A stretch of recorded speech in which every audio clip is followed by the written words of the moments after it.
Hi, I'm Andrew Hilton. I'm the Director of the Centre for the Study of Financial Innovation, but that's not important. I'm here today to moderate a panel for the Chartered Institute for Securities and Investment.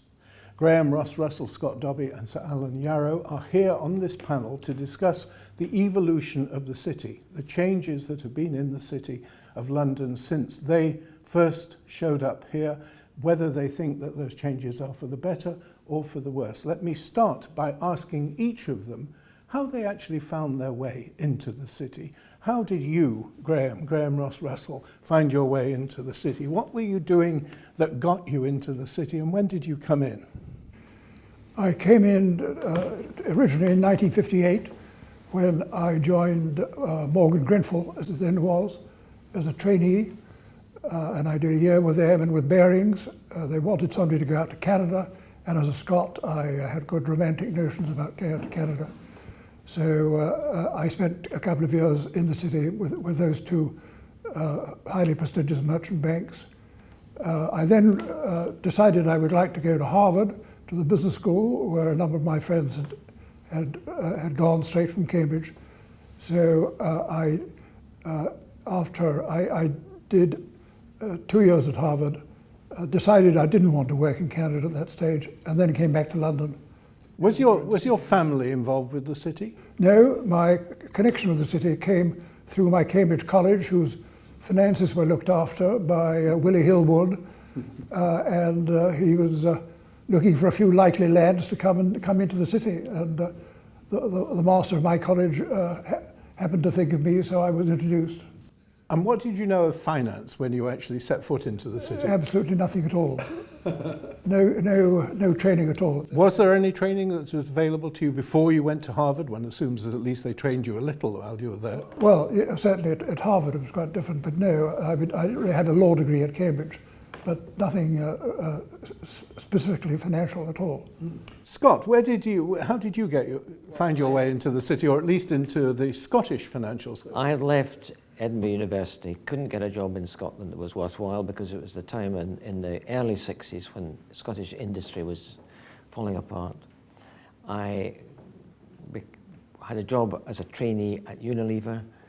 After 3 or 4 years there, I left and I went to ICI, where I was working on fibres, on marketing and on strategic planning.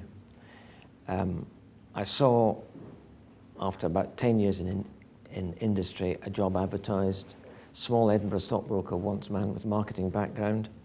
It was a company called Wood Mackenzie, which had been going since 1840 something, and had started moving 7 or 8 years before. And the guy who had got it going was of the view that there was an opening in the market for somebody who took stockbroking professionally. It also offered me the attractiveness of going to work in Edinburgh. So I joined the firm at a fairly senior level, and I got heavily involved, and 18 months or so later, the stock exchange structure changed, and the notion of having a London Stock Exchange and a provincial stock exchange, which was separate, was finished, and the two merged, which meant that we could open an office. But the important thing there was that when you joined Wood Mac was only a provincial stockbroker, and there was a clear distinction between London and the provinces. And I have to say, the firm, I think I was about the 40th employee. We had not quite got to £1 million of turnover.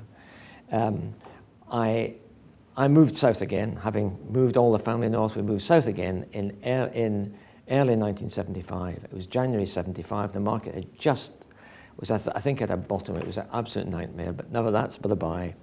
And after that, the firm,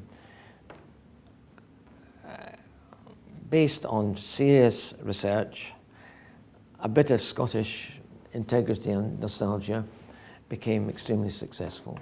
Sir Alan, you're best known obviously as the former Lord Mayor of the City of London, but you also started off as a stockbroker in the stockbroking business. Tell us how you came into it, and also I'd be curious to know whether your family background was in the city as well. Well, I feel a bit of a parvati here, actually, if I'm honest, because I dropped out of university. But you dropped out of the right university. I dropped out of university because I wasn't actually learning anything. We were on strike most of the time. If it wasn't Robert Maxwell's bookshop, it was Barclays DSO. And a lot of my colleagues were actually down in the city making some money. So I decided I'd drop out of university after 18 months and gave myself a target to be employing the very same alumni when I got a job down in the city, which is effectively what I managed to do. So I came through it in a slightly different way. I went to a place, I came to the city because actually I did graphic design as a student, and I was fascinated in graphic design, but unfortunately I couldn't see us making any money out of it. But however, stockbrokers I thought was a great place to go to, and I came down and joined Grievous and Grant. And what about training? What kind of training did you have before you came into the city? Well, the answer is I was not going to come into the city, so my training effectively was in art and everything else, so I was actually a non-financial person. My degree I was doing was in French and financial control. I had a natural bias towards finance, and that's where I felt the most comfortable. And so you were all three of you were effectively stockbrokers at the beginning, pre-Big Bang, when there was such a thing as single capacity. Just talk a little bit about single capacity and the changes that came with Big Bang and the abolition of single capacity. Graham. Well, the importance of single capacity was it put a barrier between principal and agent, which was a very helpful barrier to keep business completely honest, and it worked exceedingly well. But along with it, there was a requirement for minimum commissions, which was not a healthy state of affairs, because it kept proper competition out. So it was no great surprise when eventually we gave up minimum commissions at the time of Big Bang. But in fact, I mean, I've heard all three of you talk about the competitiveness that there was on the broking side. There was certainly more competition on the broking side than there was on the jobbing side. When you have minimum commissions, you compete by service, not by price. And therefore, one did compete on service, and successful research like the thing we did was certainly a means of boosting one's business. Do you miss the days of principal and agent, the clear distinction? Well, yeah, between but principal and as agent? Graham said, I mean, the problem was that internationally, this was an anachronism, and it was stopping any firm who had business outside the UK of any size coming to the UK. Also, the whole business of having a fixed price was against the political will at that time, Mrs. Thatcher. And I think there's probably a heavy element of emotion that she saw the city as fat cats that she wanted to have a go at. So that I think all these things put pressure. Were on. you fat cats, Alan? Did you feel when you were joining the city that you were joining a litter of fat cats? Well, I was earning £850 a year. I didn't feel particularly fat at the time. But I would say, and I do think very strongly about this, and I've been involved with compliance and things to do with compliance and regulation most of my life. The reality is that by getting rid of effectively single capacity, you've increased the compliance bill. And I think effectively it has made it now a huge barrier to entry for new players, because you have to show so much compliance. The regulator itself is defeating the whole object. And I would like to point out one other thing, actually, and that is that the self-regulatory organisation was brought into disrepute. The most successful self-regulatory organisation has been the Takeover Panel, in my mind, where it has had an extraordinary success, where there's a complete support by both the principal and the agent, effectively. The reality is that we, as the CISI, offer, I think, that way of actually introducing individuals who volunteer to train people. And that, I think, is a very, very powerful process. Do you feel then that, particularly on the wholesale side, there's very little regulation in the UK, there's a lot more in the US. Do you feel that there is, scope for more training as, if you like, to reinvigorate the sense of trust that used to motivate the financial markets pre-Big Bang? It's a fascinating question, this, and it's been an academic conundrum for some time. That is that, does training stultify creativity? Because does it take out imagination and creativity? The reality is that the most systemic parts of this market, effectively, there was no professional qualification for it. And that is, in my mind, extraordinary. Why would it just be the private client business that had regulation and examinations? And the answer is there has to be the right balance here. And I think it had swung too far against the professionalisation of the wholesale markets. And we see it manifest in the foreign exchange markets, what's gone wrong, and in the debt markets and derivative markets. Well, let me take Scott back to what we were talking about prior to this meeting, the sense of trust within the markets. You grew up in the city when effectively your word was your bond, and there were a few bad apples, but did you control the bad apples? One of the first meetings I had on joining Wood Mackenzie, a fairly senior partner said to me, he said, look, he said, trust is everything in this business. He said, it's really very simple. He said, it's client first, it's firm second, and you're the third. And he said, if you ever see bettering yourself, you've done wrong, you've missed the first two. And I find that's a very simple rule to follow, really. But I think there was a feeling at one time by outside parties that the exchange was very good at trusting, very good at trust towards other members. Mm-hmm. Perhaps they didn't look after the public as well as that. But I would it's not easy to comment on that, but certainly I think the fact you can look somebody in the eye and say, I've dealt and you've dealt, there's no messing about, no contract, no nothing about, you've done it, is extremely satisfying. On the other hand, insider trading wasn't a criminal offence. No. And people were trading on their own account. There were bad apples. People used to say, where are the customers' yachts? But it was up to the firm, was it not? It was up to the firm, it wasn't up to the, I don't know what you felt, Alan, it was up to the firm, not up to the external regulator. The exchange had a regulatory powers, but they were mainly financial, weren't they, Graham? I would like to broaden the word trust into integrity, which is much broader than trust. Yeah. And it's integrity which is absolutely vital to this. And the reason why I still call it the Securities Institute, because that was what we started it off as. The reason the Securities Institute was founded was to ensure that the principles of integrity were retained in the city after Big Bang.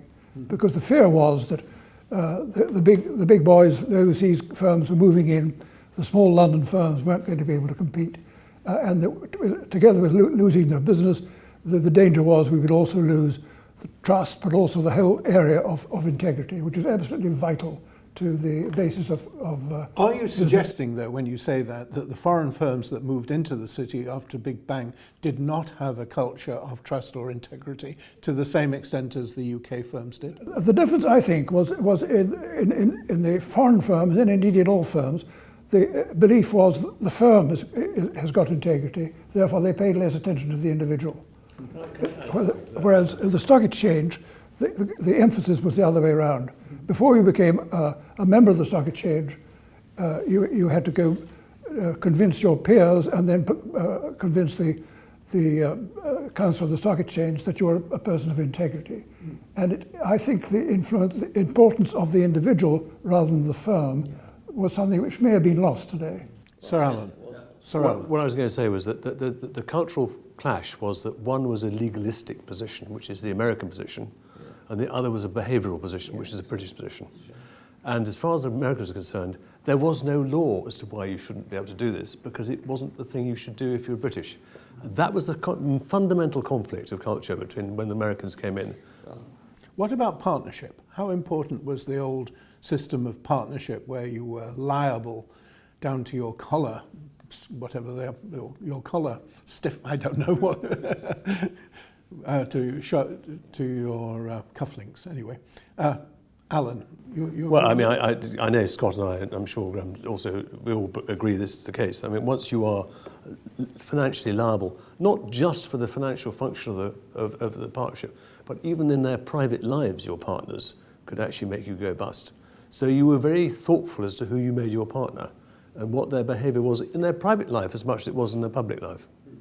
And certainly you paid great attention to, you walk around the trading room, you watch what people are doing. The least bit of a trade that looked the least bit shady, you were on to try and find out what the guy was doing, how he was doing it, what the client was up to, because you did not want to find out. In Big Bang, just before Big Bang, we had 42 compliance officers at Greaves and Grant. They were all partners.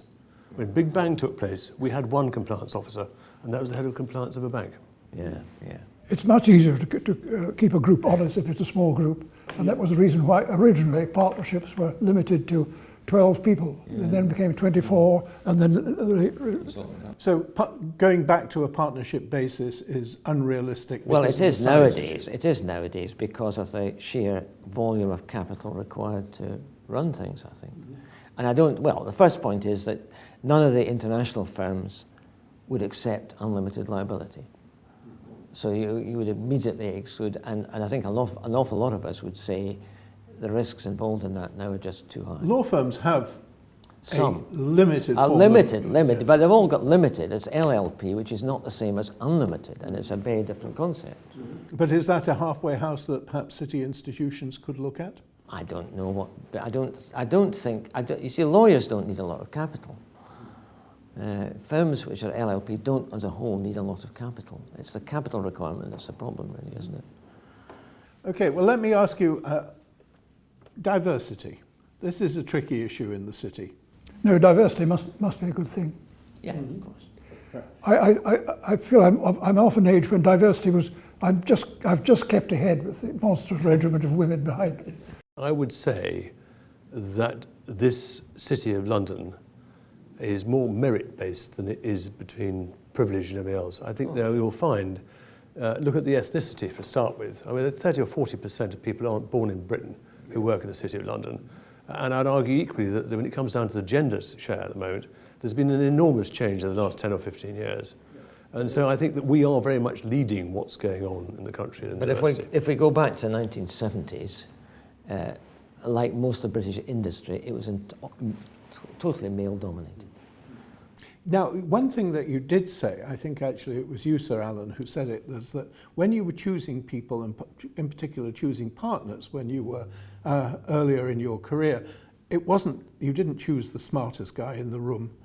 You chose somebody who had, as I think Graham was saying, integrity. And integrity was probably more important than sheer IQ. Do you feel that that's still the case in the city?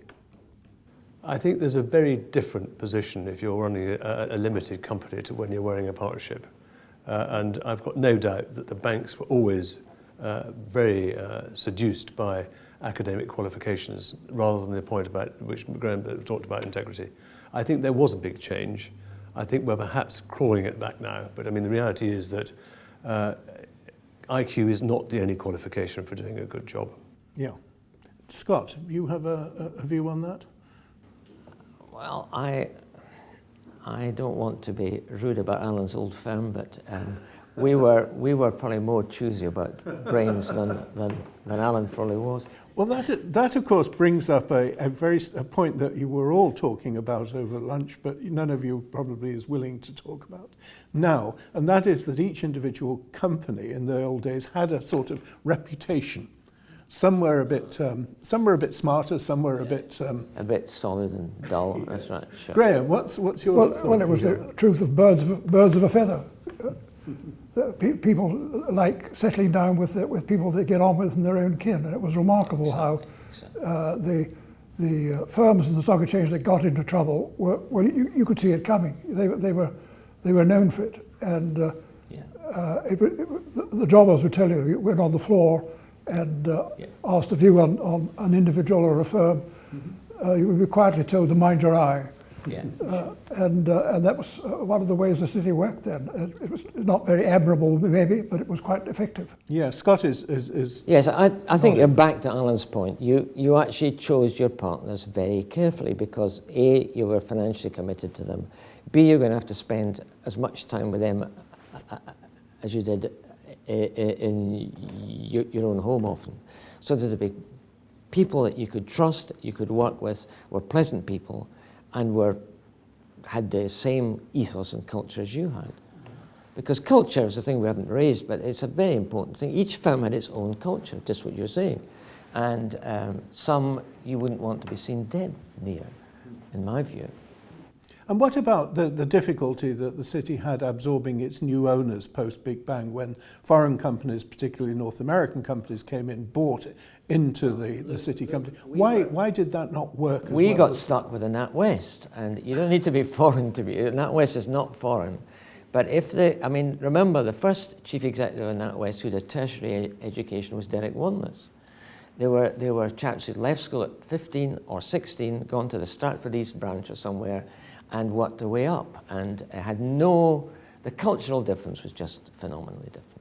It was extremely difficult work. So it wasn't a cultural difference between the American way of doing things, the setback? I think there are 2 points. One was, I discovered, we were bought first of all by Hilton before we went to NatWest, and when I got there I discovered 2 things. One was there's a tremendous difference between the clearing banker and the investment banker, or the lending banker and the investment banker. And the other fact was that the tremendous reverence all the banks held the Bank of England, which meant nothing to me at all because I hadn't been involved with them. And it was very interesting to see how they all kowtowed to the Bank of England whenever they turned up, and how the investment bankers and the lending bankers were such widely different cultures. Sir Alan, you had the same feeling?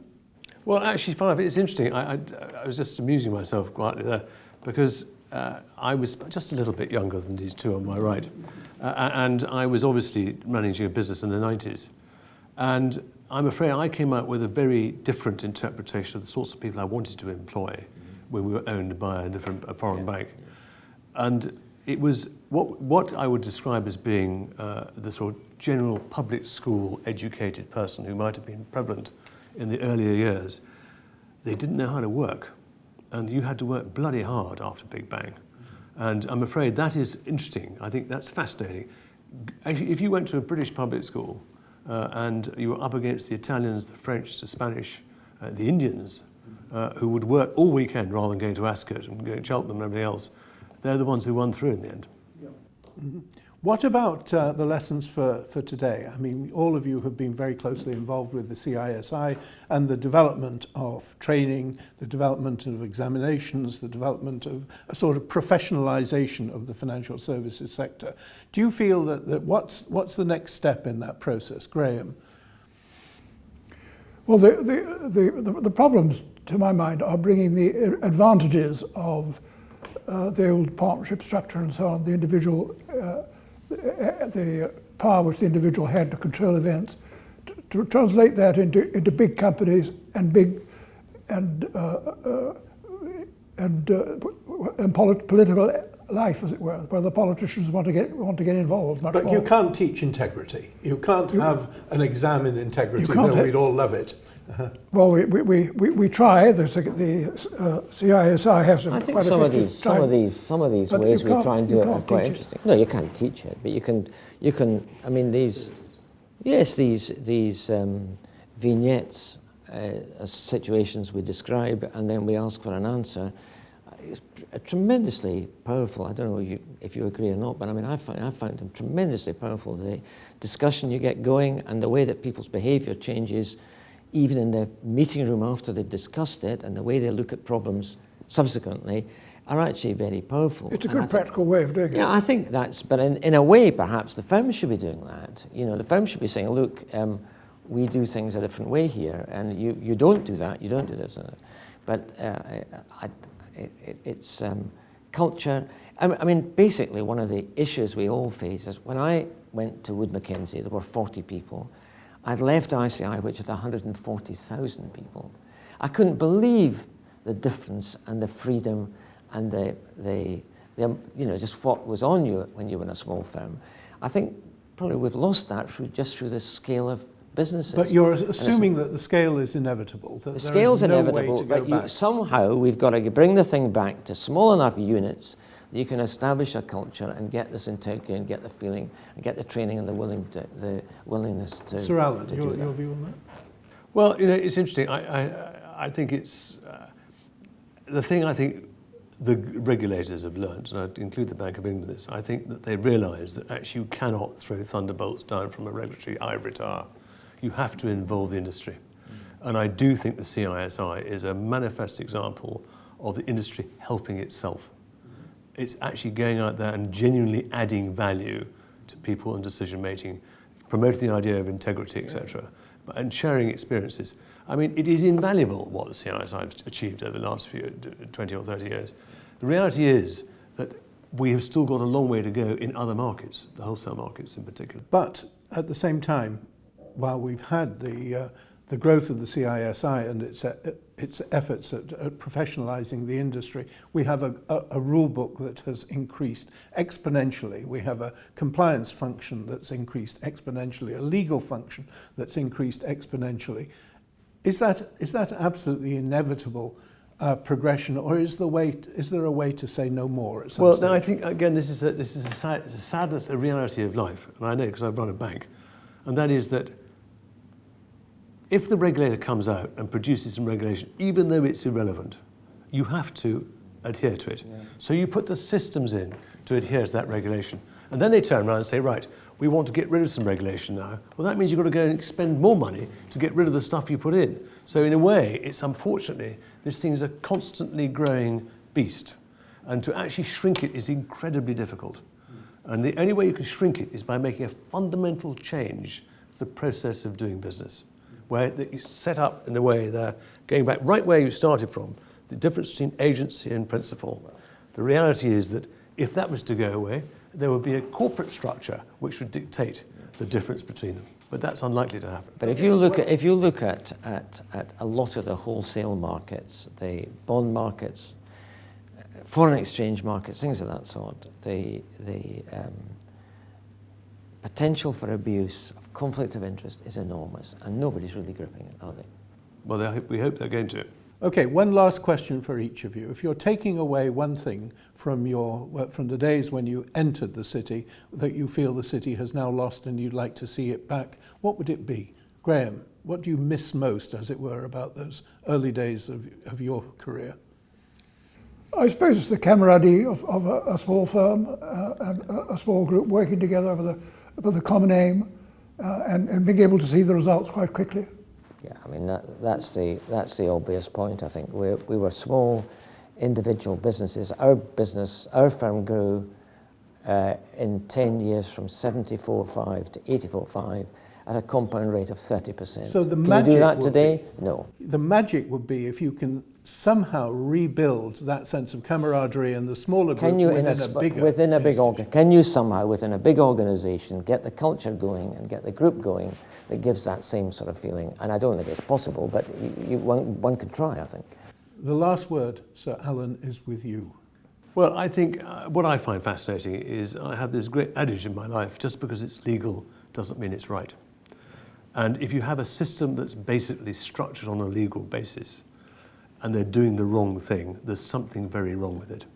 And that is something which I want to make sure we go back to, is where actually going back to Graham's right opening point about integrity. Is it the right thing to be doing? Not because it's legal. I think that's a very... Can I just say that I was looking for an excuse to make this point, if I may. I was involved in the famous Blue Arrow case, and I got involved because we joined NatWest after it all happened, and I got involved trying to sort it out. And I looked through some files, and the boys had found some ruse they thought was a great trick, was to avoid having to declare the thing. And they wrote to the senior partner of a very large legal firm to say, we've studied all the rules, we believe there's a loophole here. Is this legal? And the chap wrote back, and nobody ever published this letter, nobody ever showed it to anybody, because of course it didn't suit them. The senior partner wrote back and he said, I've looked at all this, and it might just be legal, but I don't think that's the answer. The answer is to ask you another question: is it right? And I think that's the fundamental point. Is it right? And that, I suppose, is an area in which the CISI has a great big role to play, sorting out what's right from what's merely legal. Can I thank our panellists, Sir Alan, Graham, Scott, and of course all of you for watching. Many thanks.